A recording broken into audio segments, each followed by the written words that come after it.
BNP chairman Tarique Rahman বেরিয়ে যাচ্ছেন হযরত শাহজালাল রহমতুল্লাহর মাজার জিয়ারত শেষে, এবং বের হতে কি পরিমাণ ভিড় ধাক্কাধাক্কি তাকে মোকাবেলা করতে হচ্ছে সেটি নিশ্চয়ই দেখতে পাচ্ছেন। আগামীকাল আনুষ্ঠানিকভাবে নির্বাচনী প্রচারণা শুরু হতে যাচ্ছে। নির্বাচন কমিশনের বিধিবিধান আইন সেসব মেনেই এই সিলেটের আলিয়া মাদ্রাসা মাঠের সমাবেশ থেকে বিএনপি চেয়ারম্যান তারেক রহমান তার নির্বাচনী কার্যক্রম শুরু করতে যাচ্ছেন আনুষ্ঠানিকভাবে। ভোট প্রার্থনা করবেন সাধারণের কাছে, জনগণের কাছে ধানের শীষ প্রতীকে বিজয়ী করার জন্য সেই আহ্বান তিনি জানাবেন সেই মঞ্চ থেকে, এবং সেই সঙ্গে তার নিজস্ব যে পরিকল্পনা, অর্থাৎ দেশ এবং জনগণের জন্য যে পরিকল্পনা, family card, farmers card, health card, কিংবা সাধারণ পানি, বায়ু, জলবায়ু থেকে পরিবেশ নিয়ে যেসব পরিকল্পনা, সূক্ষ্ম সূক্ষ্ম অর্থনৈতিক উন্নয়নের জন্য যে পরিকল্পনা, সেই সব বিষয় তিনি তুলে ধরবেন তার সেই সমাবেশের বক্তব্যের মধ্য দিয়ে। এরপর সেই সমাবেশ শেষ করেই তারেক রহমান পথে পথে আরও বেশ কয়েকটি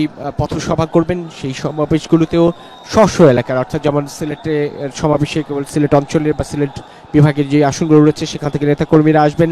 এরপর মৌলভীবাজার জেলায় সিলেট জেলার নেতাকর্মীরা সিলেটের সমাবেশে থাকবেন, তারপর মৌলভীবাজার, তারপর হবিগঞ্জ, এরপরে ব্রাহ্মণবাড়িয়া, কিশোরগঞ্জ, নরসিংদী এবং নারায়ণগঞ্জ, এই কয়েকটি পথসভায় অংশ নেওয়ার কথা রয়েছে তারেক রহমানের। দেখতে পাচ্ছেন তিনি বেরিয়ে যাচ্ছেন।